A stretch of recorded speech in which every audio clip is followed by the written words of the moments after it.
Hello student, you are the most welcome in the JE classes Meerut. My name is Govind Saini.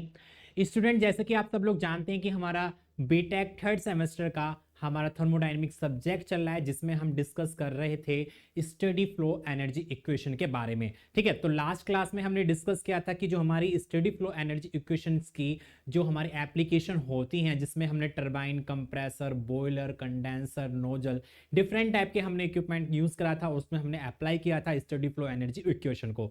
So student, आज हम start करने जा रहे हैं अपने न्यूमेरिकल की क्लास, जिसमें हम अपने क्वेश्चंस को सॉल्व करेंगे और देखेंगे कि हमारे कौन कौन डिफरेंट डिफरेंट टाइप के क्वेश्चंस एग्जाम में हमारे पूछे जाते हैं।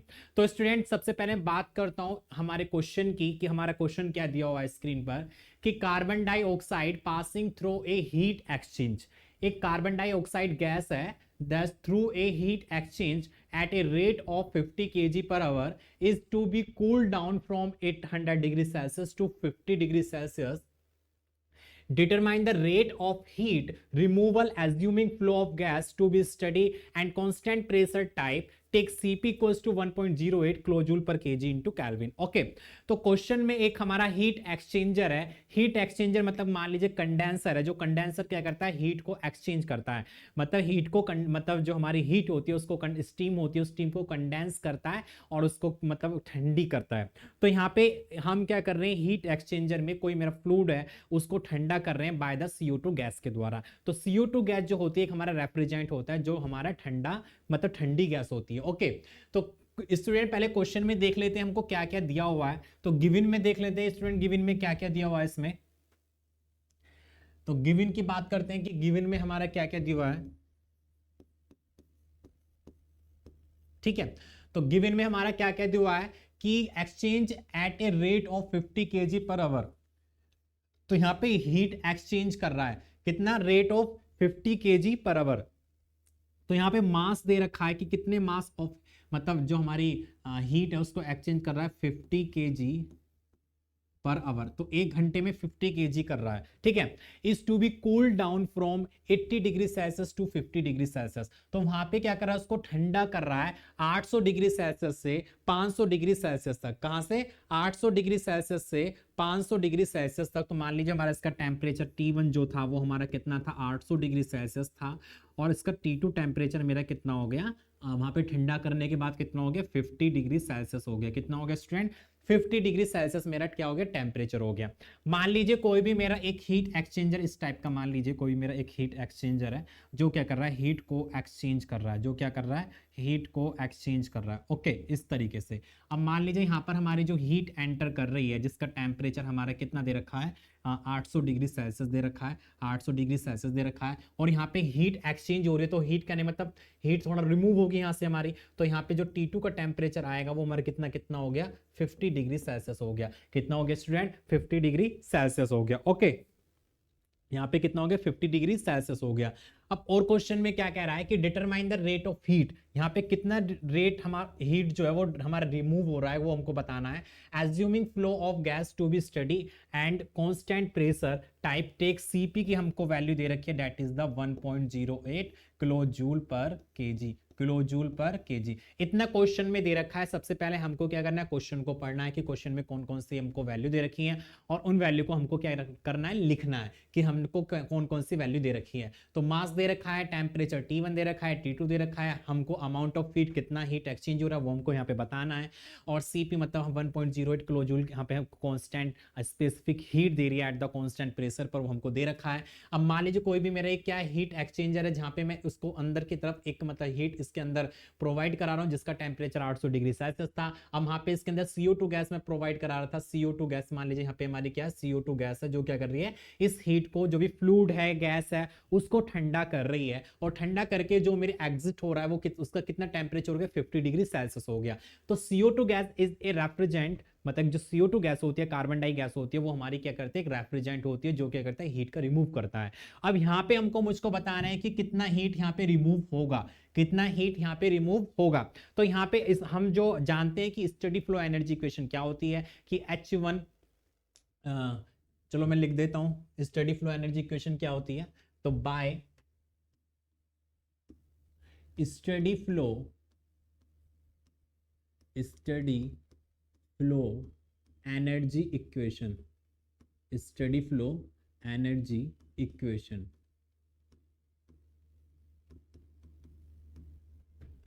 तो स्टडी फ्लो एनर्जी इक्वेशन हम जानते हैं क्या होती है स्टूडेंट, H1 प्लस के C1 का स्क्वायर अपॉन 2 प्लस के M, ये M यहाँ पे मैं नहीं ले रहा हूँ तो M को मैं काट देता हूँ क्योंकि M मैं यहाँ पे किसी में नहीं ले रहा हूँ, ठीक है, आई मीन अभी फॉर्मूले में नहीं ले रहा हूँ। तो क्या हो जाएगा, GZ1 हो जाएगा प्लस के हीट इक्वल्स टू, ये आप बिल्कुल माइंड में फिक्स कर लो कि ये वाली जो इक्वेशन है ये हमारी क्या है, हमारी स्टडी फ्लो एनर्जी इक्वेशन है, और इसको आपको क्या करना है, इसको ध्यान में रखना है, ठीक है। अब यहाँ पे हमने ये रख दिया, ओके, ये हमारी क्या होती है, स्टडी फ्लो एनर्जी इक्वेशन होती है। अब मैं बात करता हूँ किसकी, हम बात करते हैं हीट एक्सचेंजर की। तो हीट एक्सचेंजर में देखो यहाँ पे क्या हो रहा है, हीट एक्सचेंजर क्या कर रहा है, केवल CO2 गैस हम इसको दे रहे हैं और यहाँ से CO2 गैस जा रही है और यहाँ से बाहर निकल रही है।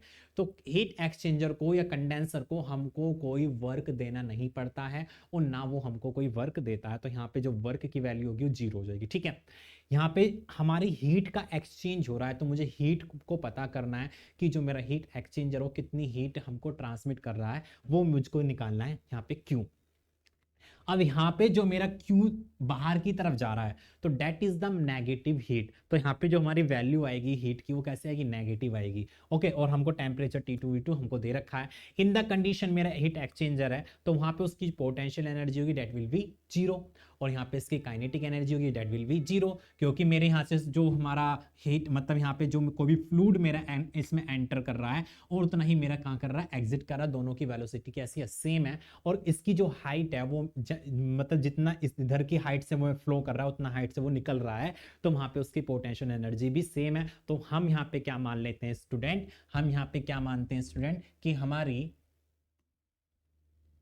तो मैंने यहाँ पे क्या मान लिया, ठीक है,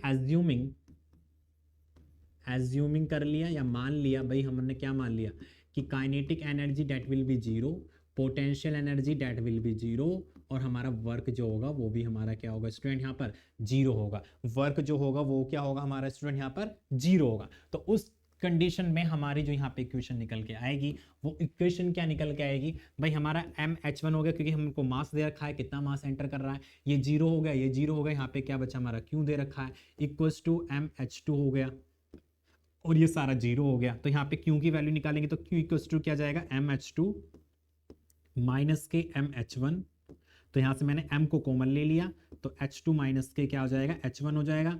और यहाँ पे मैंने मास हमको कितना दे रखा है, मास की वैल्यू अगर मैं बात करूँ तो मास कितना दे रखा है स्टूडेंट, हमारा 50 kg पर घंटा दे रखा है, 50 kg per hour, 50 kg per hour दे रखा है। तो यहाँ पे जो हमारा मास दे रखा है कितना दे रखा है, 50 kg पर आवर। तो यहाँ मैंने यहाँ वैल्यू रख दी 50, और यहाँ पर H2, तो H2 माइनस H1 दे रखा है, तो मैं इसको कन्वर्ट कर लूंगा किसमें, टेम्परेचर में। तो आपको पता है कि हम क्या टेम्परेचर में कैसे इसको कन्वर्ट करेंगे, ठीक है, इसको टेम्परेचर में कैसे कन्वर्ट करेंगे। तो यहाँ पे हमारा फॉर्मूला हो जाएगा MCP T2 माइनस के T1, T2 माइनस के T1, भाई यही तो हो जाएगा हमारा। तो Q इक्वल्स टू क्या आएगा हमारा, MCP T2 माइनस के T1 आ जाएगा। तो यहाँ पे हम इसकी वैल्यू को पुट करेंगे तो Q इक्वल्स टू हमारा क्या हो जाएगा, M की वैल्यू दे रखी है 50, CP की वैल्यू होगी 1.08, और T2 की टेम्परेचर हमको कितना दे रखा है, T2 का टेम्परेचर कितना दे रखा है हमको 1.08, 50 और 800, ठीक है, तो 50 माइनस के 800, ठीक है। तो ये वाली वैल्यू क्या करेंगे हम अपने क्वेश्चन में पुट करेंगे, यहाँ पर ये सारी वैल्यू यहाँ पे क्या करेंगे स्टूडेंट, पुट करेंगे। और पुट करने के बाद यहाँ पे T2 माइनस T1 है, सॉरी यहाँ पे गलत हो गया, ये T2 माइनस T1 आएगा। तो T2 की वैल्यू कितनी है, T2 माइनस T1,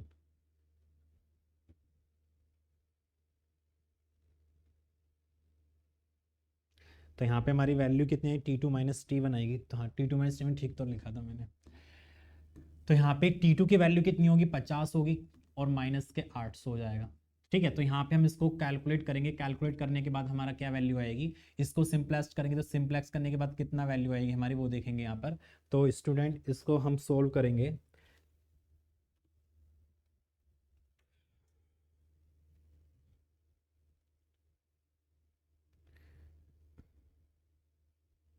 इसको सॉल्व करेंगे 50 इंटू 1.08 मैं कैलसी लाना भूल गया आज भैया। 50 मल्टीप्लाई 1.08, 50 मल्टीप्लाई 1.0 तो हमारा हो जाएगा 54 मल्टीप्लाई। अब हम 800 में से 50 को माइनस करेंगे तो माइनस के कितने आ जाएगा, 750 आ जाएगा। माइनस के कितना आ जाएगा, 750 आ जाएगा। अब यहाँ पे क्या करेंगे, 54 को मल्टीप्लाई कर देंगे 750 से, तो that will be value heat हमारा कितना हो जाएगा, माइनस के 40, ठीक है, kilo joule per KG, kilo joule per घंटा, सॉरी किलो जूल पर हावर। ओके, तो इस तरीके से हमारा क्या होगा, यहाँ पे स्टूडेंट आंसर निकल के आएगा। इस तरीके से हमारा यहाँ पे क्या निकल के आएगा, आंसर निकल के आएगा। तो देखो यहाँ पे हीट किस में आ रही है, माइनस में आ रही है। क्यों माइनस में आ रही है भाई, एक्सचेंज कर रहा है वो हीट का, कि इतनी हीट हमारी बाहर की तरफ जा रही है, इतनी हीट हमारी बाहर की तरफ जा रही है। तो इस तरीके से क्या करेंगे, अपने क्वेश्चन को सोल्व करेंगे। इस तरीके से क्या करेंगे स्टूडेंट, अपने क्वेश्चन को सोल्व करेंगे। ओके, तो this is not difficult, difficult question कुछ नहीं है, सब हमारे इजी होंगे अगर आपको कैलकुलेशन आती है और आपको अगर समझ में आता है कि हमको क्या वैल्यू दे रखी है और हमको क्या निकालना है। तो जैसे अभी मैंने पीछे एप्लीकेशन में आपको बताया था कि जो हमारा हीट एक्सचेंजर होता है या कंडेंसर होता है, ना तो उसको हम वर्क देना पड़ता है, ना ही हम उससे वर्क कुछ लेते हैं, बट लेकिन वहां पे क्या होता है, हीट का एक्सचेंज होता है, तो हमको हीट की वैल्यू निकालनी होगी।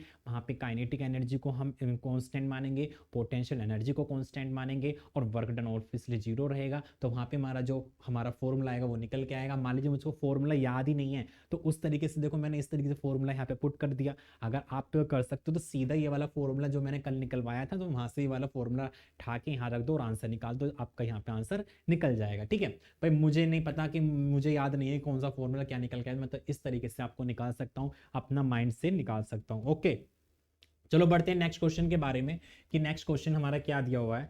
This is the next question in your screening, that is in a nozzle air. एक मेरा कोई क्या है, नोजल है, तो मैं बना लेता हूं पहले नोजल को। तो नोजल हमारा कैसा होता है स्टूडेंट, नोजल मेरा कैसा होता है, इस तरीके से होता है,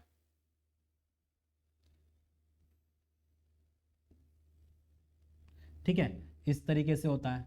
इसको मैंने सेक्शन 1 मान लिया, इसको सेक्शन 2 मान लिया।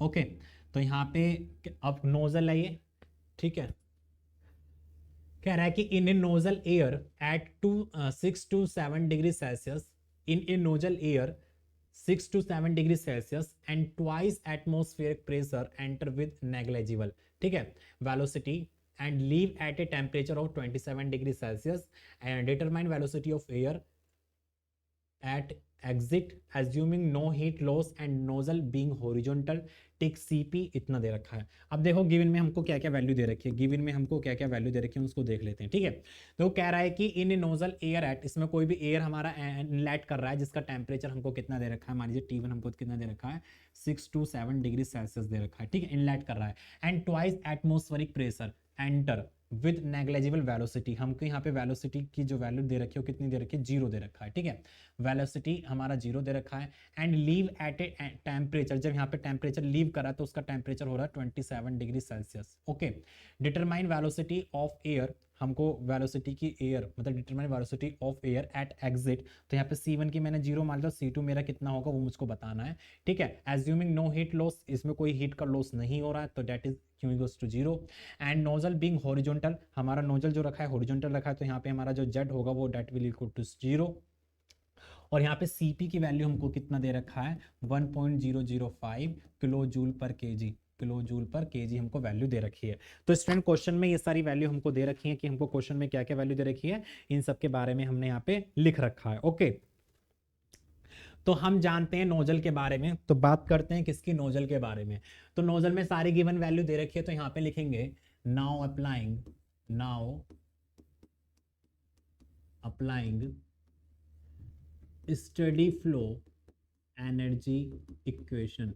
स्टडी फ्लो एनर्जी इक्वेशन क्या जानते हो आप, H1 प्लस C1 का square upon 2 plus GZ1 plus Q equals to H2 plus C2 का square plus GZ2 plus work done. तो मैं बात करता हूँ किसकी, नोजल की। तो नोजल में क्या क्या होता है भैया, नोजल में हमको वर्क नहीं देना पड़ता, पहली बात तो ये है, यहाँ पे हीट का कोई एक्सचेंज नहीं हो रहा, वो भी ये है, हॉरिजॉन्टल रखा हुआ है, तो यहाँ पे हमारा जो जेड होगा जो जी जेड होगा that will be equals to zero, या हम इसको कह सकते हैं potential energy that will be equals to zero. या हमारी पोटेंशियल एनर्जी क्या होगी हमारी स्टूडेंट यहाँ पर जीरो होगी। ठीक है, तो यहाँ पे लिख सकते हैं कि हमारी जो पोटेंशियल एनर्जी है that will be equals to zero होगी। तो क्वेश्चन में हमको क्या निकालना है कि नोजल के एग्जिट पर हमारा उसका कितना वेलोसिटी होगा एयर का, वो हमको यहाँ पे डिटरमाइन करना है। उसका हमको क्या करना है यहाँ पे स्टूडेंट डिटरमाइन करना है। ठीक है, तो देखते हैं यहाँ पे जो हमारी इक्वेशन आएगी वो हमारी कितनी आएगी। तो स्टूडेंट सबसे पहले यहाँ पे हमको कोई मास नहीं दे रखा है, तो मास नहीं दे रखा तो हमारा क्या हो जाएगा h1 प्लस के c1 का स्क्वायर अपॉन 2, ये सब जीरो हो गया, ये भी जीरो हो गया, इक्वल्स टू h2 प्लस के c2 का स्क्वायर अपॉन 2। ठीक है, ये जीरो हो गया, ये जीरो हो गया। तो यहाँ पे हमको c2 की वैल्यू को हमको निकालना है। तो c2 की वैल्यू कैसे निकालेंगे, h1 माइनस के h2, c2 का स्क्वायर अपॉन 2 माइनस के c1 का स्क्वायर अपॉन 2। तो यहाँ पे क्या करेंगे h1 माइनस के h2 इक्वल्स टू, यहाँ पे दो मैंने एलसीएम ले लिया, तो c2 का स्क्वायर माइनस के c1 का स्क्वायर। ओके, तो ये दो हमारा इधर चला जाएगा, तो कितना हो जाएगा h1 माइनस के h2 हो जाएगा, और ये हमारा कितना हो जाएगा c2 का स्क्वायर माइनस के c1 का स्क्वायर। ओके, तो यहाँ पे बात करेंगे c2 की वैल्यू को अगर मैं यहाँ पे फाइंड आउट करता हूँ, तो c2 की वैल्यू को फाइंड आउट करने के लिए c2 का स्क्वायर इक्वल्स टू हमारा क्या हो जाएगा c1 का स्क्वायर प्लस के 2 h1 माइनस के h2, h1 माइनस के h2, यही हो जाएगा ना। देखो यहाँ पे c1 है, ये माइनस का इधर जाके प्लस का हो गया, और प्लस के 2 h1 माइनस का h2, बिल्कुल ठीक है। ओके, यहाँ पे c2 की वैल्यू को निकालेंगे तो अंडर रूट क्या हो जाएगा c1 का स्क्वायर प्लस के 2 h1, तो h1 माइनस के कितना हो जाएगा स्टूडेंट h2 हो जाएगा। अब यहाँ पे क्या दे रखा है h1 h2 हमको दे नहीं रखा है, तो हमको टेम्परेचर दे रखा है, तो टेम्परेचर के हम फॉर्म में लिखेंगे तो उसको क्या हो जाएगा c1 का स्क्वायर प्लस के 2 क्या हो जाएगा cp t1 माइनस के t2, t1 माइनस के t2। तो यहाँ पे वैल्यू को पुट करेंगे स्टूडेंट, वैल्यू हमारी क्या आएगी, c1 की हमको वैल्यू कितनी दे रखी है 0 प्लस के 2 इंटू cp की वैल्यू दे रखी है 1.008, और हमको t1 की वैल्यू कितनी दे रखी है, T1 की दे रखी है 627 डिग्री सेल्सियस, और T2 की दे रखी है 27 डिग्री सेल्सियस। अब यहाँ पे क्या करेंगे, इनकी वैल्यू को रखेंगे। सबसे पहले हम क्या करेंगे, इनकी वैल्यू को कन्वर्ट कर लेते हैं किसमें, कैल्विन में। तो यहाँ पे अगर मैं T1 को कन्वर्ट करूँगा 627 प्लस 273 इक्वल्स टू कितना आएगा, और T2 हमारा कितना होगा 27 प्लस 273 इक्वल्स टू कितना आएगा, तो मेरा कितना आ जाएगा 7 और 3 10, 8 और 2 10, और 3 और 6 9, 900 कैल्विन हो जाएगा, और 273 में 27 जोड़ेंगे तो 300 कैल्विन हो जाएगा। ठीक है, अब यहाँ पे इन कैल्विन की वैल्यू को यहाँ पे पुट करना है हमको T1 की वैल्यू में, तो यहाँ पे पुट करेंगे तो ये कितना हो जाएगा 900, नहीं T1 हमारा कितना था, T1 300 है, T1 की वैल्यू 300 है, और ये मेरा 900 है, यही है ना, यही होगा हमारा 300 माइनस के 900, यही है। एक मिनट देख लेते हैं, T1 900 है, T2 300 है, T1 900 है, तो T1 की वैल्यू 900 है, और ये मेरी माइनस के 300 है। ओके स्टूडेंट, तो यहाँ पे इसको सॉल्व करेंगे, तो सॉल्व करने के बाद हमारा क्या आंसर आएगा, दो किस में मल्टीप्लाई कर देंगे, तो 2 मल्टीप्लाई 1.008 मल्टीप्लाई 900 में से 300 गए, मतलब बचे 600। ठीक है, और यहाँ पे C2 की जो वैल्यू निकल के आएगी वो आपको सोल्व करना है। सोल्व करके बताइए हमारी C2 की वैल्यू कितनी निकल के आएगी स्टूडेंट, यहाँ पर C2 की वैल्यू कितनी निकल के आएगी वो हमको यहाँ पे बताना है। ठीक है, C2 की वैल्यू कितनी निकल के आएगी वो वैल्यू को हमको बताना है। तो Cp की वैल्यू हमको दे रखी है किलो जूल, यहाँ पे क्या करेंगे, हमको जो Cp की वैल्यू दे रखी है किलो जूल दे रखी है, तो उसको हम जूल में कन्वर्ट कर लेंगे, तो 10 की पावर 3 हो जाएगा, यहाँ पे भी 10 की पावर 3 हो जाएगा। उस कंडीशन में हमारे यहाँ पे जो वैल्यू निकल के आएगी वो देखनी है, तो यहाँ पे हमारी जो वैल्यू निकल के आएगी वो निकल के आएगी 1098.2। ठीक है, तो 1098.2 मीटर पर सेकेंड, मीटर पर second, this is the value of the C2। तो यहाँ पे जो वेलोसिटी होगी एग्जिट पॉइंट पर वो कितनी होगी 1098.2 होगी, 1098.2 मीटर पर सेकंड। तो इस तरीके से क्या करेंगे, अपने क्वेश्चन को सोल्व करेंगे। हमारी जो इनने इनलेट वेलोसिटी मान रखा है वो 0 मान रखा है, बट हमारी जो एग्जैक्ट पे हमारी वेलोसिटी होगी वो कितनी होगी 1098.2 मीटर पर सेकंड होगी। तो इस तरीके से हम क्या करेंगे, नोजल के क्वेश्चन है हमारा कि नोजल में हमारा क्या क्या दे रखा है, ठीक है। In a nozzle air at 627 degree Celsius and twice atmospheric pressure enter with negligible velocity, जिसका हमने मान लिया कि उसकी जो वेलोसिटी हो नेग्लिजिबल के बराबर है। Okay, and leave at a temperature 27 degree Celsius, determine velocity of air exit assuming no heat loss and nozzle being horizontal. देखो यहाँ पे देखो इसमें क्या दे रखा है कि हमारा उसके एग्जिट पर जो हमारी टेम्परेचर 27 डिग्री सेल्सियस होगा। समझ में आ रहा है? यहाँ पर समझ में आ रहा है? जब इनलेट कर रहा है तो 627 डिग्री सेल्सियस का टेम्परेचर था, और जब एग्जिट कर रहा है तो 27 डिग्री सेल्सियस टेम्परेचर हो रहा है उसका। समझ में आया क्या हो रहा है? नोजल किस लिए हम यूज करते हैं? तो टेम्परेचर को डिक्रीज करने के लिए भी नोजल का उपयोग किया जाता है। एक्सपेंशन वॉल्व जो होता है, एक्सपेंशन वॉल्व जो आपने देखा होगा रनकाई साइकिल में, सॉरी उसमें रेफ्रिजरेशन साइकिल में एक्सपेंशन वॉल्व होता है जो क्या काम करता है? प्रेशर को ड्रॉप करता है, प्रेशर को घटाता है, और वहां पे प्रेशर घटता है तो टेम्परेचर भी घट जाता है। कितना टेम्परेचर था? 627 डिग्री सेल्सियस टेम्परेचर था, और एग्जिट पर हमारा 27 डिग्री सेल्सियस टेम्परेचर हो गया। कब? अब क्यों हुआ? देखो यहाँ पे एरिया ज्यादा है तो प्रेशर ज्यादा होगा, यहाँ एरिया कम होगा तो प्रेशर कम हो जाएगा, अब प्रेशर कम होगा तो टेम्परेचर कम हो जाएगा। तो यहाँ पे इस तरीके से भी आप अपने माइंड को यहाँ पे लगा सकते हो। आप अपने माइंड को क्या कर सकते हो स्टूडेंट? यहाँ पर लगा सकते हो। ठीक है, तो सारा ही सब कुछ क्वेश्चन में छुपा हुआ है, आपको समझना है। मतलब थर्मोडायनेमिक्स को बेसिक तौर पे आपको समझना है कि आखिर है क्या ये। ओके, तो नोजल में जो हमारा जो एयर इनलेट कर रहा था उसका टेम्परेचर 627 डिग्री सेल्सियस था, जब नोजल से एग्जिट कर रहा है तब 27 डिग्री सेल्सियस टेम्परेचर हो गया। कितना कम हो गया? और कुछ कम और कुछ कुछ मतलब इसमें हमने कोई ना हम इसको वर्क दे रहे हैं ना कुछ दे रहे हैं, ना ही हीट का एक्सचेंज हो रहा है। तो यहाँ पे हम किस लिए कर रहे हैं कि यहाँ पे हमारा प्रेस मतलब एरिया ज्यादा था तो प्रेशर ज्यादा होगा, अब जब एरिया कम हो गया तो प्रेशर हमारा कम हो जाएगा, अब प्रेशर कम हो जाएगा तो टेम्परेचर भी हमारा कम हो जाएगा। तो इस तरीके से यहाँ पे जब प्रेशर रिड्यूस करेगा तो हमारा टेम्परेचर भी रिड्यूस करेगा, और यहाँ पे इनलेट पर वेलोसिटी बढ़ जाएगी। तो मैंने आपको बताया था जो बर्नौली की थ्योरम होती है वो हमारा क्या होता है? Pressure is directly inversely proportional to the velocity. अगर मेरी वेलोसिटी बढ़ेगी तो प्रेशर मेरा घट जाएगा। तो वेलोसिटी जीरो से देखो कितनी हो गई है, जीरो से हमारी वेलोसिटी कितनी हो गई है? 1098 हो गई है, जीरो से 1098। तो कितनी बढ़ गई है वेलोसिटी? तो वेलोसिटी ज्यादा बढ़ेगी तो प्रेशर बहुत घट जाएगा, और प्रेशर बहुत घटने से हमारा टेम्परेचर भी बहुत घट गया, टेम्परेचर भी बहुत रिड्यूस हो गया। तो इस तरीके से हम यहाँ पे क्वेश्चन को एज्यूम कर सकते हैं। और हमने क्या निकालना था? हमको कह रहा था कि being horizontal take CP is determine velocity of air at exit.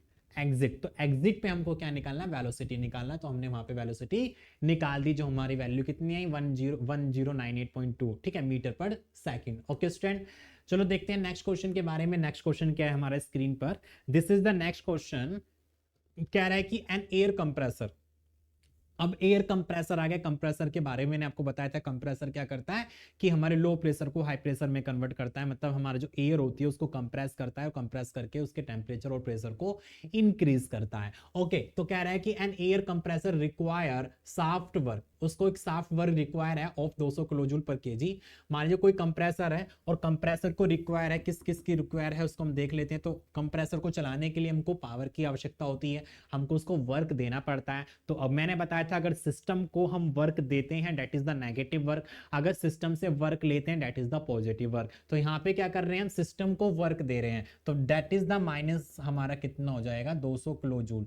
200 kilojoule per KG हमको वैल्यू दे रखी है, ठीक है। फिर कह रहा है कि of air and the compression of air cases increase in enthalpy, ठीक है। द कंप्रेशन ऑफ एयर, हम एयर को कंप्रेस कर रहे हैं, cases increase in enthalpy of air by 100 kilojoule per KG of air. तो ये कह रहा है कि and the compression of air, जब हम एयर को कंप्रेस कर रहे हैं उस केस में हमारी इंक्रीज कर रही है enthalpy of air 100 kilojoule per KG of air. Okay, तो यहाँ पे हमारी कितने मतलब यहाँ पे जो हमारी एंथैल्पी इंक्रीज कर रही है उस एंथैल्पी की हमको वैल्यू दे रखी है। मान लीजिए हमारी जो एंथैल्पी है वो हमारी कितनी दे रखी है? हमारी एच दे रखी है, इसको हमने मान लिया कितना दे रखा है वो 100 kilojoule per KG, kilojoule per KG. Okay. फिर कह रहा है कूलिंग वाटर रिक्वायर्ड। अब यहाँ पे cooling water required for cooling the compressor. Compressor को ठंडा करने के लिए हमने कूलिंग वाटर का रिक्वायर्ड किया है। Pickup heat of 90 kilojoule per KG of air. और जहाँ पे उसका जो पिकअप हीट है, मतलब हीट जो दे रहा है, वो हीट जो ले रहा है, पिकअप माने लेना, तो हीट ले रहा है, तो मतलब सिस्टम से हीट ले रहा है, that is the negative heat 90 kilojoule per KG. 90 kilojoule per KG, समझ में आ गया ना। कहने का मतलब कंप्रेसर वर्क कर रहा है, और उस कंप्रेसर जब वर्क कर रहा है तो उसका टेम्परेचर हमारा इंक्रीज हो रहा है, और टेम्परेचर को ठंडा करने के लिए हमने वहां पे क्या करा, लिक्विड का यूज करा। लिक्विड कंप्रेसर के अंदर नहीं डालते, उसके सरफेस को हमने ठंडा किया है, ठीक है, केवल सरफेस को। अगर कंप्रेसर के अंदर लिक्विड चला जाता है तो कंप्रेसर खराब हो जाता है, तो हमने क्या करा, उसके सरफेस से हीट का ट्रांसमिशन करा, तो उस कंप्रेसर से हमने हीट को लिया, वाटर हमारा हीट एब्जॉर्ब कर रहा है, तो that is the negative heat. क्योंकि हम सिस्टम से क्या ले रहे हैं, हीट को ले रहे हैं, तो हमारा नेगेटिव हीट आएगा, और सिस्टम को हीट दे रहे हैं, that is the positive heat आएगा। वो मैंने आपको बता दिया था। फिर कह रहा है कि डिटरमाइन द हीट ट्रांसफर। भाई बताइए हीट ट्रांसफर कितना होगा फ्रॉम कंप्रेसर टू एटमॉस्फेयर। तो यहाँ पे हमको हीट ट्रांसफर बताना है, कंप्रेसर से एटमॉस्फेयर की तरफ हमारा कितना हीट ट्रांसफर होगा, वो हमको बताना है। और ये जो वाला हीट हमको दे रखा है, वो क्या कह रहा है, cooling water required for cooling the compressor pickup heat, कि हमारा जो कंप्रेसर जो कूलिंग वाटर है required for cooling the compressor pickup heat 90 kilojoule per KG of air. Okay, तो स्टूडेंट यहाँ पे हमको इस क्वेश्चन को सोल्व करना है, हमको बताना है कितना हीट वो ले रहा है, उस हीट को यहाँ पे क्या करना है, बताना है। तो हीट हमारी जो यहाँ पे, अगर मैं बात करूँ किसी हीट की, तो हीट हमारा क्या होगा यहाँ पर, मान लीजिए जो हमारा हीट होगा, तो हीट हो जाएगा हमारा heat transfer from heat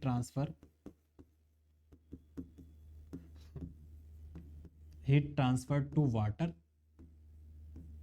plus heat transfer water to surrounding.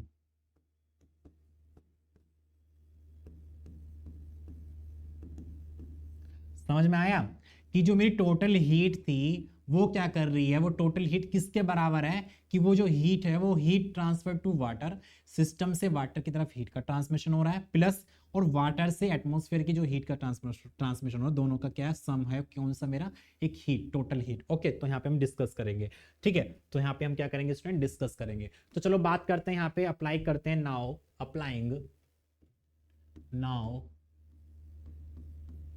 Applying steady flow energy equation. Steady flow energy equation, भाई हम क्या जानते हैं, study flow energy equation H1 plus के C1/2 का स्क्वायर प्लस के GZ1 प्लस के Q equals to H2 plus के C2 का square upon 2 plus GH2 plus के वर्क डन। कहने का मेरा मतलब ये है कि क्वेश्चन अगर आप पेपर में करके आओगे, अगर वहां पे क्वेश्चन आ जाता है स्टडी फ्लो एनर्जी इक्वेशन का, तो वहां पे आपको पूरी इक्वेशन लिख के आनी है, तभी वो आपको अच्छे नंबर देगा। ये नंबर प्राप्त करने के टेक्निक है, कैसे पेपर में नंबर पाए जाते हैं, ये आपको टेक्निक है। अगर मान लीजिए आप इक्वेशन लिख कर आ गए, आपका आंसर आ रहा है गलत, तो इस एग्जामिनर आपको इक्वेशन को देख के नंबर दे देगा। तो हमको ट्राई करना चाहिए कि एग्जामिनर को कैसे खुश किया जाए, उसको कैसे खुश किया जाए, उसको अच्छे अच्छे पॉइंट लिखने चाहिए। जैसे कि मैंने यहाँ पे लिखा, भाई हमने अप्लाई कर रहे हैं यहाँ पे, now applying steady flow energy equation. कुछ बच्चे क्या होते हैं कि लिख के नहीं आते हैं, काफ़ी सारी हमने कॉपी चेक वगैरह करी थी, तो उसमें लिख के आते हैं कि मतलब उसमें लिखते नहीं है कि नाउ अप्लाइंग द बर्नौली मतलब स्टडी फ्लो एनर्जी इक्वेशन, ऐसे ही थोप देते हैं। मतलब इक्वेशन लिखी, फिर आप उसके बाद उसमें आंसर कट पिट के आंसर लेके आ जाते हैं, पता नहीं कैसे कैसे करते हैं, पता ही नहीं चलता है। तो हम फिर आंसर ही मैच करना पड़ता है, आंसर नहीं मैच करते, अगर आंसर मैच नहीं कर रहा तो पूरे क्वेश्चन को काट देते हैं। भाई उसके बीच में मुझको पता ही नहीं क्या भर रखा उसने। तो इसलिए स्टेप बाय स्टेप करिए, पहले गिवन लिखिए कि गिवन में हमको कौन कौन सी वैल्यू दे रखी है, अगर उसका डायग्राम आता तो डायग्राम बना दीजिए उसका, ठीक है। उसके बाद हम उसको क्या करना, अब आगे हमको स्टडी फ्लो एनर्जी इक्वेशन ऐसे लिखनी है कि now applying steady flow energy equation, या फिर हम मतलब किसी मेथड में लिख सकते हो कि मुझको पता रहे कि मैं अप्लाई कर रहा हूँ स्टडी फ्लो एनर्जी इक्वेशन को, और मुझको पता है कि स्टडी फ्लो एनर्जी इक्वेशन हमारी क्या होती है, ये होती है। अब इस कंडीशन के अकॉर्डिंग क्या होगा, जो हमारा कंप्रेसर है, कंप्रेसर को क्या कर रहे हैं, ठंडा कर रहे हैं। हाँ, कंप्रेसर के क्वेश्चन है ना, हाँ, तो कंप्रेसर को ठंडा कर रहे हैं, तो उसके लिए हमारे कौन कौन से अजम्पशंस हैं उनके देख लेते हैं। भाई कंप्रेसर को हमको वर्क देना पड़ता है, तो वर्क हमारे यहाँ पे दे रखा है, हीट वहां पे रिमूव हो रही है, हीट को भी मुझको निकालना है। यहाँ पे मान लीजिए उसके जो हमारी हमारी काइनेटिक एनर्जी है that will be equals to zero, and potential energy है वो that will be equals to zero, कि हमारे यहाँ पे काइनेटिक एनर्जी और पोटेंशियल एनर्जी भैया हमारी क्या है, हमारी जीरो है। ठीक है, काइनेटिक एनर्जी और पोटेंशियल एनर्जी हमारी क्या है स्टूडेंट, यहाँ पर जीरो है। हमको उसको क्या मान के चलने हैं, जीरो मान के चलने हैं। ओके, चलो फिर यहाँ पे अप्लाई करते हैं। तो यहाँ पे क्या हो जाएगा हमारा, ये हो जाएगा H1 प्लस के, ये हमारा जीरो होगा, ये जीरो होगा, हीट हो जाएगा equals to that is the H2 plus के और W हो जाएगा। ठीक है, तो यहाँ पे हम बात करेंगे किसकी, हीट को मुझको निकालना है। तो हीट इक्वल्स टू क्या हो जाएगा हमारा स्टूडेंट, हीट इक्वल्स टू क्या हो जाएगा कि H2 माइनस के H1 प्लस के वर्क डन। ठीक है, H2 माइनस के H1 प्लस के वर्क डन। अब यहाँ पे हमको जो एंथैल्पी दे रखी है H2 माइनस के H1, वो हमारी टोटल एंथैल्पी दे रखी है that will be equals to 100, और हमारा जो वर्क दे रखा है वो माइनस के हमारा वर्क हो जाएगा, क्योंकि हम क्या कर रहे हैं, सिस्टम को वर्क दे रहे हैं, तो दैट इज द माइनस के 200 किलो जूल पर केजी दे रखा है। तो यहाँ पे माइनस के 200 हमारा क्या हो जाएगा, यहाँ पे हमारा वर्क हो जाएगा, और हमारी एंथैल्पी दे रखी है 100 kilo joule per KG. Okay, तो यहाँ पे हम लिख देंगे 200, और यहाँ पे हमारा कितना निकल के आएगा, 100 माइनस के 200 माइनस के 100 kilo joule per KG. Kilo joule per KG हमारी क्या निकल के आई, हीट निकल के आई। तो ये हमारी हीट किसकी निकल के आई, हमारी मतलब कंप्रेसर की हीट निकल के आई है। क्या निकल के आई है, कंप्रेसर की हमारी हीट निकल के आई है। अब बात करते हैं टोटल हीट की, कि हमारी जो टोटल हीट थी वो कौन सी थी। तो heat to water plus heat to, या वाटर टू सराउंडिंग लिख सकते हैं इसको। ठीक है, या लिख देता हूं मैं heat transfer water to atmosphere. ठीक है, एटमॉस्फेयर। ओके, तो यहाँ पे देखो हमारी जो हीट निकल के आई है, हमको कौन सी हीट निकालनी है, heat transfer water to atmosphere की हमको हीट निकालनी है। हीट ऑफ वाटर हमको जो मतलब जो सिस्टम मतलब वाटर से हीट का इंटरेक्शन कर रहा है वो हमको दे रखा है। तो हमारी जो हीट निकल के आई वो कितनी है, 100 निकल के आई है, और हमारा सिस्टम से वाटर की तरफ जो हीट का ट्रांसमिशन हो रहा है वो हमारा 90 हो रहा है, तो माइनस के 90 हो जाएगा, क्योंकि यहाँ पे क्या हो रहा है, सिस्टम से सराउंडिंग की तरफ हीट का ट्रांसमिशन हो रहा है। और यहाँ पे हमको हीट निकालना है टू द एटमॉस्फेयर। ठीक है, एटमॉस्फेयर की मुझको हीट निकालना है। तो यहाँ पे हीट जो हमारी एटमॉस्फेयर की निकल के आएगी वो हमारी क्या निकल के आएगी स्टूडेंट, माइनस के 100 हो जाएगा और प्लस के 90 हो जाएगा। तो डेट विल इक्वल्स टू हमारा जो एटमॉस्फेयर की जो हीट निकल के आएगी वो कितनी आएगी, माइनस के 10 kilo joule per KG. Minus के 10 kilo joule per KG, this is the right answer. यहाँ पे इतना हमारा क्या हो रहा है, हमको राइट आंसर बूझ रहा है। तो यहाँ पे देखो सिस्टम से वाटर से भी हमारा एटमॉस्फेयर की तरफ हीट का ट्रांसमिशन हो रहा है, तो माइनस के हमारी क्या ये हीट आई है। तो मैंने आपको बताया था कि अगर सिस्टम से सराउंडिंग की तरफ हीट का ट्रांसमिशन हो रहा है that is the negative heat, that is the negative heat. अगर यहाँ पे आपका पॉजिटिव हीट आ जाता तो आपका आंसर गलत होता है। ये तो ये माइंड में आपको ध्यान करने वाली बातें हैं। ओके, माइंड में आपको ध्यान करने वाली बातें हैं। इस तरीके से हम क्या करेंगे, अपने क्वेश्चन को सॉल्व करेंगे। इसको इस तरीके से क्या करेंगे स्टूडेंट, अपने क्वेश्चन को सॉल्व करेंगे। ओके,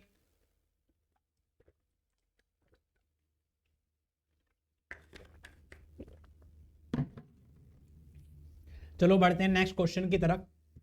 नेक्स्ट क्वेश्चन क्या है हमारा, this is the next question in your screening, that is in a gas turbine. एक मेरा गैस टरबाइन है।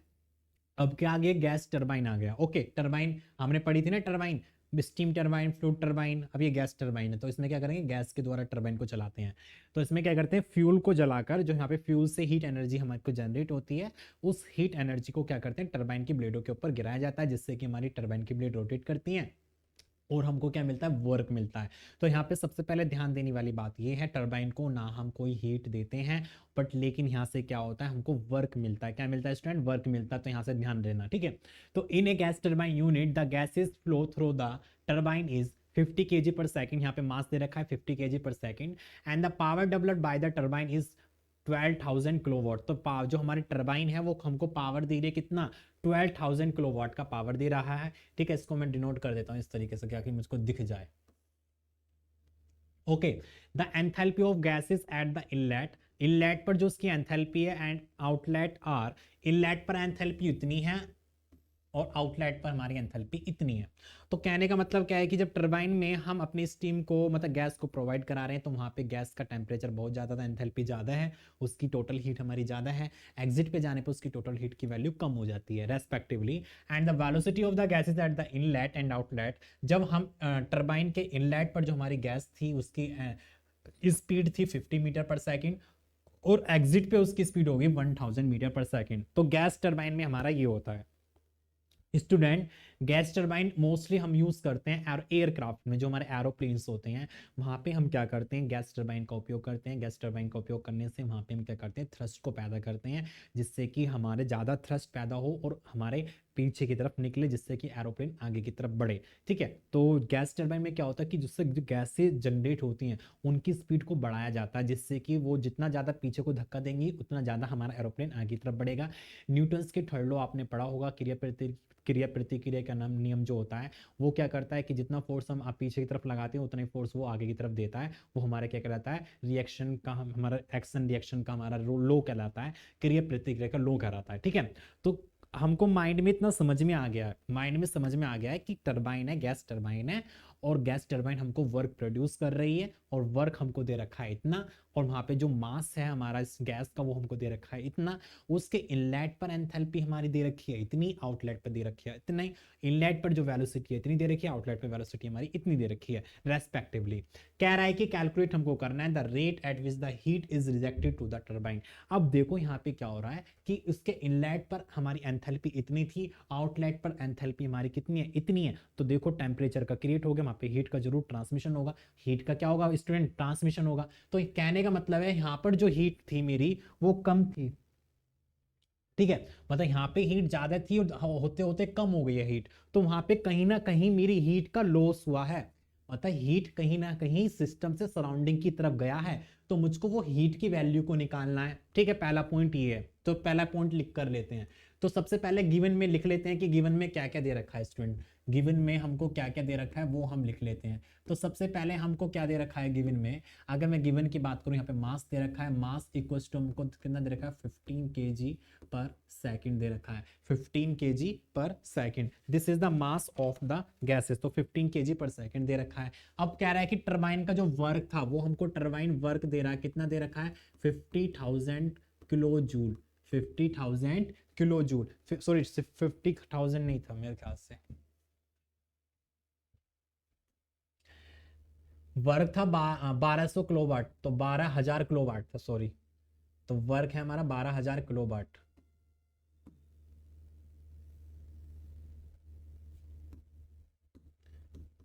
12,000 किलोवाट। ठीक है, एंथैल्पी दे रखी है H1, H1 की वैल्यू हमको जो यहाँ पे दे रखी है वो कितनी दे रखी है, 1260 kilo joule per KG, kilo joule per KG.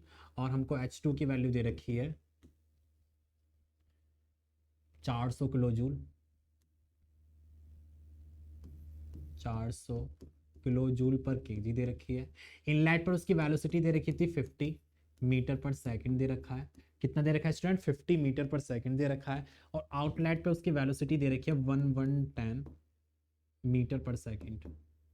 ठीक है, इतना हमको वहां पे वेलोसिटी दे रखा है। तो फर्स्ट पॉइंट हमारा क्या कह रहा है कि फर्स्ट पॉइंट हमको क्या निकालना है स्टूडेंट, फर्स्ट पॉइंट हमको निकालना है हीट निकालना है। हीट को मुझको बताना है कि मेरा हीट कितना लॉस हो रहा है, हीट कितना लॉस हो रहा है। तो यहाँ पे अप्लाई करेंगे, now applying steady flow energy equation, now applying steady flow energy equation क्या होती है हमारी, H1 प्लस के C1 का स्क्वायर अपॉन 2 प्लस के क्या हो जाएगा, GZ1 हो जाएगा, प्लस के क्या हो जाएगा, हीट हो जाएगा, H2 प्लस के C2 का स्क्वायर अपॉन 2 प्लस के GZ2 प्लस के वर्क डन। टरबाइन हमको वर्क दे रहा है तो मैंने WT मान लिया, इसको हीट मुझको बताना है। अब टरबाइन है, टरबाइन का एक स्टेज पे कंडीशन पे रखा हुआ, वो टरबाइन ये नहीं कि उड़ रहा है। ठीक है, तो टरबाइन एक स्टेट कंडीशन पे रखा तो उसकी हमने potential energy that will be equals to, मैंने क्या मान लिया, जीरो मान लिया। तो पोटेंशियल एनर्जी को मैंने स्टूडेंट यहाँ पे क्या मान लिया, जीरो मान लिया। ठीक है, पोटेंशियल एनर्जी को मैंने क्या मान लिया, जीरो मान लिया। ओके, तो यहाँ पे देखेंगे हमको हीट निकालना है, तो हीट वर्क मैं इधर लिया है WT इक्वल्स टू, ये सारी वैल्यू मैं इधर लेके जाऊंगा तो हमारा क्या, मास भी दे रखा है तो मास को हमको साथ लेके चलना है, तो हमारा क्या हो जाएगा, M C2 का स्क्वायर अपॉन 2, ठीक है, माइनस के m C1 का स्क्वायर अपॉन 2। ये वाला मैं इधर ले आया, ठीक है, मास में लेके चल रहा हूँ क्योंकि मास उसने दे रखा है। ओके, तो इसको मैं एक साथ रख लेता हूँ इस तरीके से। ओके, फिर प्लस के H2 माइनस के H1 हो जाएगा। भाई H2 माइनस के H1 हो जाएगा क्योंकि उधर जाके हमारा जो H होगा वो इधर चला जाएगा, और यहाँ पे इसका मास हो जाएगा, हमारा मास हो जाएगा, डेट इज हमारी जो potential energy that will B zero, it will be zero. Okay, तो इस तरीके से हमारे यहाँ पे इक्वेशन आई। तो हम इसको लिख सकते हैं Q माइनस के WT इक्वल्स टू, मैंने यहाँ से मास 1 मास, तो यहाँ पे इक्वेशन मैंने बाहर आई C2 का स्क्वायर माइनस के C1 का स्क्वायर। ओके, प्लस के H2 माइनस के H1 और M। तो यहाँ पे वैल्यू को देखेंगे स्टूडेंट क्यों, ठीक है, हमको टरबाइन का वर्क जो दे रखा है वो कितना दे रखा है, 12,000 किलोवाट का दे रखा है। तो मैं इसको लिख सकता हूँ 12,000 इंटू 10 की पावर 3 वाट हो गया, मैंने किलोवाट को वाट में कन्वर्ट कर लिया, इक्वल्स टू 1/2 इंटू मास हमको कितना दे रखा है, मास दे रखा है 15, तो यहाँ पे 15 kg दे रखा है 15, और एंथैल्पी की वैल्यू हमको कितना दे रखा है कि 400 का स्क्वायर माइनस के 1260 का स्क्वायर, ठीक है, सॉरी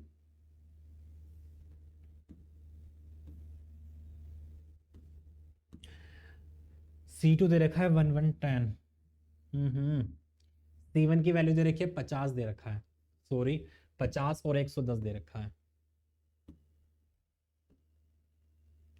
तो यहाँ पे कितना दे रखा है हमको C2 की वैल्यू, देखो C2 की वैल्यू दे रखी है हमको 110 का स्क्वायर हो जाएगा, C1 का वैल्यू दे रखा है 50 का स्क्वायर हो जाएगा, ठीक है, प्लस के H2 की वैल्यू दे रखी है हमको 400 माइनस के H1 की दे रखी है 1260 मल्टीप्लाई, यहाँ पे देखना है जो एंथैल्पी दे रखी है किलो जूल में दे रखी है, तो उसको मैंने जूल में कन्वर्ट कर लिया, तो 10 की पावर 3 हो जाएगा, ये 10 की पावर 3।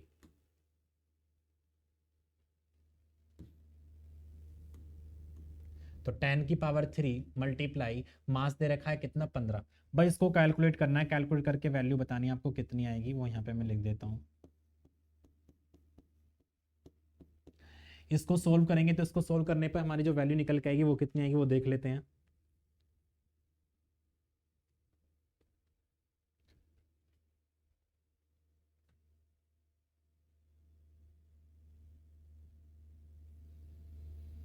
इसको सोल्व करने पर हमारी जो वैल्यू निकल के आई है,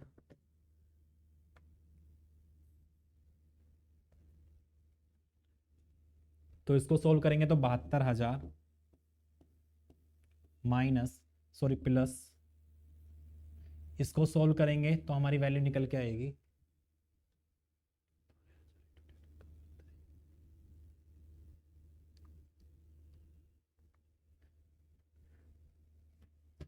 12,900 माइनस के 12,900 इंटू 10 की पावर 3, ठीक है। तो यहाँ पे ये वाली वैल्यू निकल के आई है, इसको सोल्व करेंगे, तो इसको सोल्व करेंगे तो हमारी ये वाली वैल्यू निकल के आई है। अब देखते हैं यहाँ पे इसको कैसे कैलकुलेट करेंगे, तो यहाँ पे क्यू की वैल्यू को निकालूंगा, तो क्यू बराबर हमारा क्या हो जाएगा स्टूडेंट, ये इधर जाके प्लस हो जाएगा, तो प्लस होके हमारा कितना हो जाएगा 12,000 इंटू 10 की पावर 3 प्लस 72 इंटू 10 की पावर 3 माइनस 12,900 इंटू 10 की पावर 3। तो यहाँ से 10 की पावर 3 मैंने कॉमन ले लिया, तो यहाँ हमारा जो वैल्यू निकल के आएगी, क्या निकल के आएगी यहाँ पर, तो 12,000 प्लस 72 और माइनस के 12,900, तो यहाँ पे इसको कैलकुलेट करेंगे तो हमारा वैल्यू आएगी,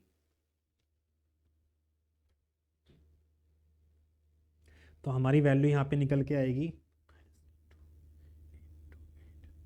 तो माइनस के 828 इंटू 10 की पावर 3 इंटू 10 की पावर 3।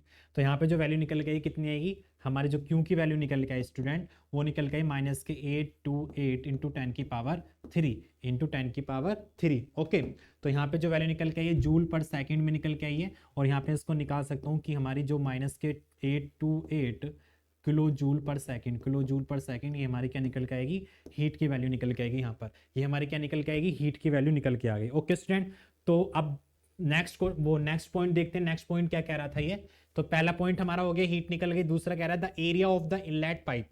जो एरिया है इनलेट पाइप का given that the specific volume of the gases at the inlet is 0.45 metre cube per KG.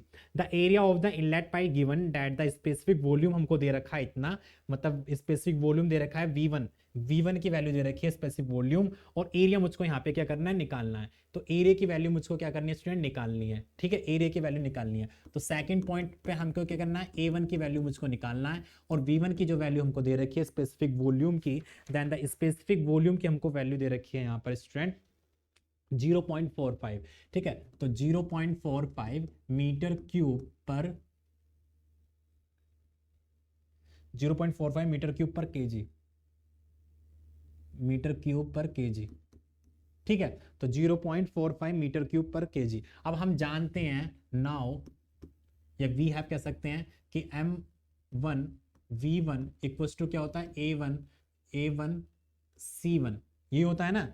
मतलब कंटिन्यूटी क्वेश्चन से मैं जो ना आपको बताया था कि M into V1 equals to क्या होता है, A1 इंटू C1। ठीक है, तो यहाँ पे मैं अगर मैं M1 की वैल्यू निकालूं तो M1 बराबर हमारा क्या हो जाएगा, A1 इंटू C1 अपॉन के V1। तो हमको मास दे रखा है, हमको क्या दे रखा है स्टूडेंट, यहाँ पर मास दे रखा है। तो मास की वैल्यू कितनी दे रखी है, 15 kg। ठीक है, इक्वल्स टू A1 की वैल्यू मुझको निकालना है, और C1 हमको वेलोसिटी जो दे रखा है इनलेट पर वो कितने दे रखा है, 50 दे रखा है, और यहाँ पे जो V1 की वैल्यू दे रखी है 0.45 दे रखा है। तो यहाँ से A1 की जो वैल्यू निकल के आएगी वो कितने निकल के आएगी, A1 की वैल्यू हमारे यहाँ पे निकले 0.135 मीटर स्क्वायर, 0.1135 मीटर स्क्वायर हमारे क्या निकल के आएगी, एरिया निकल के आएगा। तो एरिया हमारा कितना निकल के आया स्टूडेंट, तो इसमें कह रहा है कि the area of the inlet pipe given that the specific volume of the gases at the inlet इतना।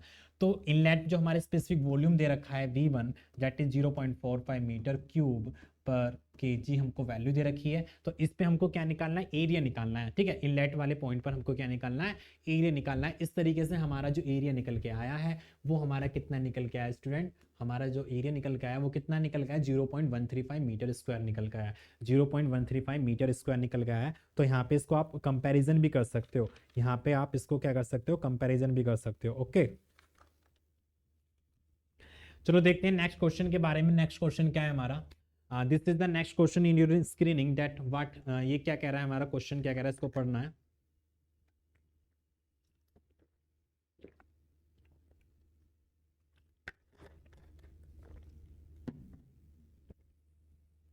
क्वेश्चन में कह रहा है कि a nozzle is a device, अब नोजल का क्वेश्चन दे रखा है। ठीक है, a nozzle is a device for increasing the velocity. Nozzle एक हमारी डिवाइस होती है जो इंक्रीज करती है वेलोसिटी को ऑफ स्टीडिंग फ्लोइंग स्टीम, मतलब स्टीम इसमें फ्लो कर रहा है। तो उसके नोजल के इनलेट पर as a certain nozzle the enthalpy of the fluid passing in 3000 kilojoule per KG. मतलब जो हमारी एंथैल्पी है नोजल के इनलेट पर वो 3000 केजी किलोजूल पर केजी दे रखा है, एंड द वेलोसिटी हमको 60 मीटर पर सेकंड दे रखा है। एट द डिस्चार्ज एंड, तो एंड पर जो डिस्चार्ज होगा the enthalpy is 2762 kilojoule per kg दे रखा है, और द नोजल जो दे रखा है वो हमारा हॉरिजॉन्टल रखा हुआ है, और यहाँ पे जो हीट है वो हमारी नेग्लेजिबल, मतलब लॉस माना है कि जो हमारी हीट का इसमें जो हमारा लॉस हो रहा है वो नेग्लेजिबल है, जीरो मान रखा है। ठीक है, तो सबसे पहले हमको क्या करना है, find the velocity at exit from the nozzle. तो नोजल के एग्जिट पर हमको क्या निकालना है, वेलोसिटी को निकालना है सबसे पहले। तो देख लेते हैं क्वेश्चन में क्या क्या दे रखा है। क्वेश्चन में हमको दे रखा है कि एंथैल्पी दे रखा है, H1 की वैल्यू दे रखा है, और हमको C1 का वैल्यू दे रखा है, और H2 की वैल्यू दे रखा है, C2 का वैल्यू हमको निकालना है, C2 का वैल्यू हमको निकालना है। ठीक है, तो यहाँ पे देख लेते हैं गिवन में हमको क्या क्या वैल्यू दे रखी है।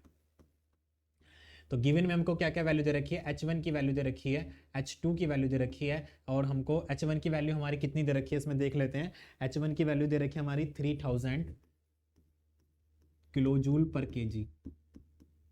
ठीक है, और H2 की जो वैल्यू दे रखी है वो कितनी दे रखी है, 2762 किलो जूल पर केजी दे रखा है। ओके, यहाँ पे C1 इनलेट की जो वेलोसिटी दे रखी है वो दे रखी है हमको कितनी, 60 मीटर पर सेकंड, 60 मीटर पर सेकंड दे रखा है, और मुझको C2 की वैल्यू हमको क्या करना है, फाइंड आउट करना है। C2 की वैल्यू हमको क्या करना है स्टूडेंट, यहाँ पर फाइंड आउट करना है। तो सबसे पहले हम क्या देखते हैं, सबसे पहले हम यहाँ पे अप्लाई करेंगे, नाउ अप्लाइंग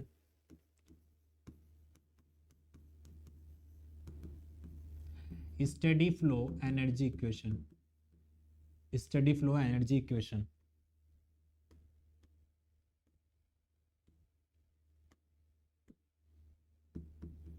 ठीक है, तो जानते हैं क्या, वही जानते हैं क्या कि यहाँ पे हमारा क्या हो जाएगा H1 प्लस के C1 का स्क्वायर अपॉन 2 प्लस के GZ1 प्लस के Q equals to H2 plus के C2 का स्क्वायर अपॉन 2 प्लस के GZ2 प्लस के W। ठीक है, तो हमको बताया था नोजल जो होता है, नोजल में हमारा क्या क्या होता है स्टूडेंट, वर्क डन जीरो होता है, हीट भी हमारा जीरो है, पोटेंशियल एनर्जी भी हमारी क्या है जीरो है, पोटेंशियल एनर्जी भी हमारी क्या है जीरो है। तो उस कंडीशन में हमारा क्या निकल के आएगा यहाँ पर, उस कंडीशन में हमारा क्या निकल के आएगा कि H1 मास दे रखा है, इसमें मास नहीं दे रखा, तो H1 प्लस के C1 का स्क्वायर अपॉन 2 प्लस के Q हमारा जीरो दे रखा है तो उसको नहीं लिखेंगे हम, इक्वल्स टू हो जाएगा H2 प्लस के C2 का स्क्वायर अपॉन 2, और यहाँ पे ये भी जीरो हो जाएगा, ये भी जीरो हो जाएगा। तो यहाँ पे हमको क्या करना है, हमको वैल्यू निकालनी है किसकी, C2 की।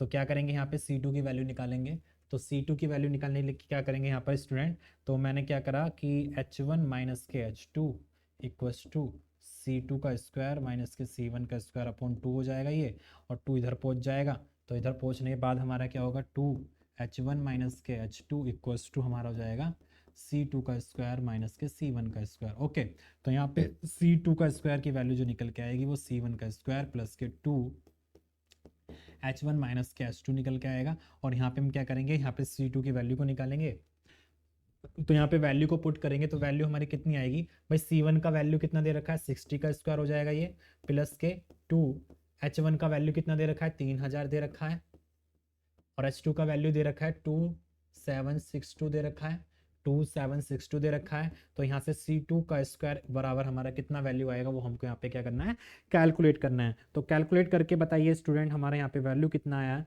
तो कैलकुलेट करने के बाद हमारी जो वैल्यू निकल के आएगी वो आएगी 479600, 479600, और यहाँ पे C2 की जो हम निकालेंगे इसका अंडर रूट कर देंगे, तो अंडर रूट करके हमारी जो वैल्यू निकल के आएगी वो निकल के आएगी 692.53, 692.53 मीटर पर सेकेंड। तो this is the velocity at the exit of the nozzle. तो हमारी नोजल के एग्जिट पे जो वेलोसिटी होगी वो 692.53 होगी। तो नोजल क्या करता है, स्पीड को बढ़ाता है। तो C1 की वैल्यू थी 60 मीटर पर सेकेंड, और यहाँ पे कितनी होगी 692.53 मीटर पर सेकेंड हो गई है। अगर यहाँ पे आपकी वैल्यू 60 से कम आ जाती तो आप समझना ना क्वेश्चन गलत है, कहीं पे आपने क्वेश्चन में गलती कर रखी है। तो यहाँ पे एज्यूम कर सकते हो भाई हमारी जो C1 है इनलेट पर जो वेलोसिटी है 60 मीटर पर सेकेंड है, और एग्जिट पे हमारी कितनी होगी 692.53 होगी। ओके स्टूडेंट, तो इस तरीके से क्या करेंगे, अपने क्वेश्चन को सोल्व करेंगे। तो यहाँ पे एक पॉइंट तो हमारा हो गया। नेक्स्ट पॉइंट क्या कह रहा है कि इफ द इनलेट एरिया, हमको इनलेट एरिया दे रखा है इतना, and the specific volume at the inlet हमको दे रखा है इतना, find the mass flow rate. हमको मास हमको फाइंड आउट करना है, मास हमको क्या करना है, फाइंड आउट करना है। ठीक है, तो देख लेते हैं हमको क्या दे रखा है, सेकंड पॉइंट हमको निकालना है। तो यहाँ पे हमको मास निकालना है, मास कितना दे रखा है, हमको एरिया दे रखा है A1, और यहाँ पे हमको क्या दे रखा है, उसका स्पेसिफिक वॉल्यूम दे रखा है। तो मैं बात करता हूँ किसकी, हमको यहाँ पे एरिया दे रखा है 0.1 मीटर स्क्वायर का, 0.1 मीटर स्क्वायर का हमको एरिया दे रखा है, और यहाँ पे हमको जो वेलोसिटी दे रखी है, सॉरी स्पेसिफिक वॉल्यूम दे रखा है, वो कितना दे रखा है हमको दे रखा है 0.187 metre cube per KG, metre cube per KG हमको यहाँ पे क्या दे रखा है, इसका स्पेसिफिक वॉल्यूम निकालना है। तो मास हम जानते हैं कि m1 इंटू वॉल्यूम बराबर हमारा क्या होता है A1 इंटू वेलोसिटी। तो यहाँ पे क्या करेंगे, m1 की वैल्यू निकालेंगे, तो m1 हमारा कितना हो जाएगा A1 into C1 upon V1। ठीक है, तो देखो मास हमारा इक्वल होता है, ये नहीं कि हमारा नोजल पे मास कम आ रहा है तो एग्जिट पे हमारा कम ज्यादा होगा। मास हमारा क्या होता है स्टेडी फ्लो एनर्जी इक्वेशन पे, कि हमारा जितना मास हमारा एंटर कर रहा है उतना ही मास हमारा एग्जिट करता है। This is the energy conservation law. ठीक है, तो हमको देखा होगा आपने उसमें कंटिन्यूटी क्वेश्चन में कि हमारा जो मास होता है जितना इनलेट पर हमारा एंटर कर रहा है उतना ही एग्जिट पर हमारा आउटपुट हो रहा है। तो यहाँ पे मास हमारा सेम होगा, ये नहीं m1 m2 हमारा अलग अलग होते हैं। ठीक है, तो यहाँ पे मैं इसको लिख देता हूँ वरना तुमको डाउट हो जाएगा, इसको हटा देता हूँ मैं इसको। ठीक है, वरना तुमको डाउट हो जाएगा। भाई हमारा जो मास होता है ना वो हमारा इक्वल होता है, तो इक्वल किसके हो जाएगा, A1 into C1 upon V1 equals to A2 into C2 upon V2। ठीक है, इसके इक्वल रहेगा, मास हमारा इक्वल होता है, अलग अलग नहीं होता है। m1 m2 हमारे अलग अलग नहीं होंगे। ओके, ध्यान रखना इस बात को, कभी यहाँ पे m1 निकाल दिया m2 की जगह आप दूसरा रखोगे तो यहाँ पे A1 की जो वैल्यू आएगी 0.1 आएगी, और C1 की वैल्यू हमको कितना दे रखा है, C1 की वैल्यू हमको कितना दे रखा है, C1 का वैल्यू दिस इज द 60 तो यहाँ पर कितना दे रखा है 60 दे रखा है, अपॉन स्पेसिफिक वॉल्यूम दे रखा है 0.187। तो यहाँ पे जो m की वैल्यू निकल के आएगी स्टूडेंट वो कितनी निकल के आएगी, इसको सोल्व करिए।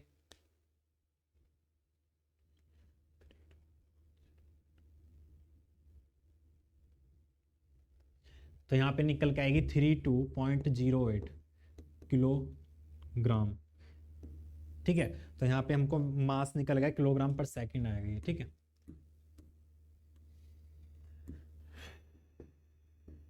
मास फ्लो रेट है ना, तो किलोग्राम पर सेकंड आएगा। मास फ्लो रेट ध्यान देना, अगर मास पूछा है तो केजी में आएगा, मास फ्लो रेट है तो पर सेकंड में आएगा, टाइम के अकॉर्डिंग आएगा। अब क्वेश्चन देखते हैं, तो यहाँ पे हमारा ये निकल के आ गया।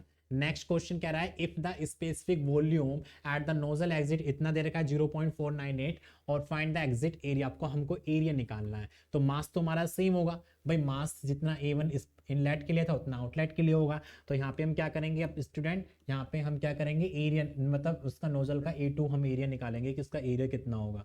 ठीक है, तो हमको थर्ड पॉइंट यहाँ पे निकालना होगा।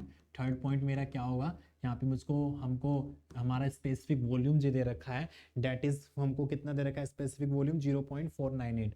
तो 0.498 metre cube per KG, metre cube per kg दे रखा है। यहाँ पे मुझको A2 की वैल्यू निकालनी है, और मास हमारा क्या हो जाएगा यहाँ पर, यही होगा जितना निकल के आया, कितना 32.08, 32.08। ठीक है, तो यहाँ पे निकालेंगे, हम निकालेंगे m into V2 equals to A2 into C2। तो m बराबर हो जाएगा A2 into C2 upon V2। Okay, तो यहाँ पे A2 की वैल्यू हमारी कितनी हो जाएगी, सॉरी A2 की वैल्यू निकालनी है, जीरो नहीं है। A2 की वैल्यू क्या करना है, हमको निकालना है, फाइंड आउट करना है। ठीक है, तो यहाँ पे A2 की वैल्यू हमको निकालना है, मास की वैल्यू हमको दे रखा है। तो यहाँ पे क्या करेंगे इसको, तो यहाँ पे A2 की वैल्यू हमको निकालना है। तो A2 की वैल्यू निकालने के लिए क्या हो जाएगा, mass into V2 upon C2 हो जाएगा। ठीक है, तो यहाँ पे क्या होगा, मास की वैल्यू दे रखी है 32.08 मल्टीप्लाई V2 की वैल्यू हमको कितना दे रखा है 0.498 अपॉन C2 को वैल्यू हमको कितना दे रखा है, वेलोसिटी हमारी निकल के आई थी C2 की value, date is the C2 की वैल्यू कितनी निकल के आई थी 692.53, 692.53, 692.53, 692.53। इसका कैलकुलेशन करो, यहाँ पे एरिया निकल के आएगा, व्हाट इज द एरिया, इसको कैलकुलेशन करो, एरिया कितना निकल के आएगा।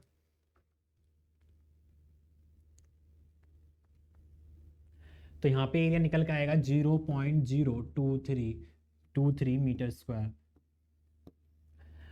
अब यहाँ पे आपको ध्यान देने वाली बात यह है कि उसका इनलेट पर एरिया कितना था, 0.1 मीटर स्क्वायर था, आउटलेट पर उसका एरिया कितना होगा 0.023 होगा। तो स्टूडेंट आप जानते हैं कि जो नोजल होता है वो इस तरीके से होता है, नोजल कैसे होता है, इस तरीके से होता है। यहाँ पे एरिया ज़्यादा है, यहाँ पे एरिया कम है। तो एरिया यहाँ पे ज़्यादा है, A1 पे हमारा ज़्यादा है, A2 पे एरिया कितना है, कम है। ठीक है, तो आप यहाँ पे अफकोर्स कर सकते हो। अगर यहाँ पे आपका A2 की वैल्यू इससे ज़्यादा आ जाती तो समझना ना कि आपका क्वेश्चन का आंसर गलत है, आपका क्वेश्चन का आंसर गलत है। अगर A2 की वैल्यू A1 से ज्यादा आ जाती है तो आप समझ जाना आपका क्वेश्चन का आंसर गलत है। ओके, तो यहाँ पे हमेशा जो A2 की वैल्यू निकल के आएगी वो हमारी A1 से कम निकल के आएगी, क्योंकि A2 का जो एरिया होता है वो हमारा कम होता है इन कंपैरिजन टू A1 के अकॉर्डिंग। ओके स्टूडेंट, तो इस तरीके से हमने क्या करा, अपने क्वेश्चंस को सोल्व करा। ठीक है, जो हमने मास पूछा मास को बता दिया, एरिया पूछा एरिया बता दिया। तो इस तरीके से क्या करेंगे, अपने क्वेश्चन को सोल्व करेंगे। सो स्टूडेंट, यहाँ पे हमारा जो स्टडी फ्लो एनर्जी इक्वेशन होता है उसके हमने क्वेश्चन को भी आपको डिफाइन कर दिया है, उसकी जो हमारी इक्वेशन थी वो भी हमने आपको प्रूव कर दी है। तो यहाँ पे आपका जो स्टडी फ्लो एनर्जी इक्वेशन होता है वो यहाँ पे आपका आज जो टॉपिक है, आज के हमारे जो क्वेश्चंस है वो हमारी क्लास यहीं पर एंड होती है, और मिलते हैं नेक्स्ट क्लास में नए टॉपिक के साथ। Thank you, all the best.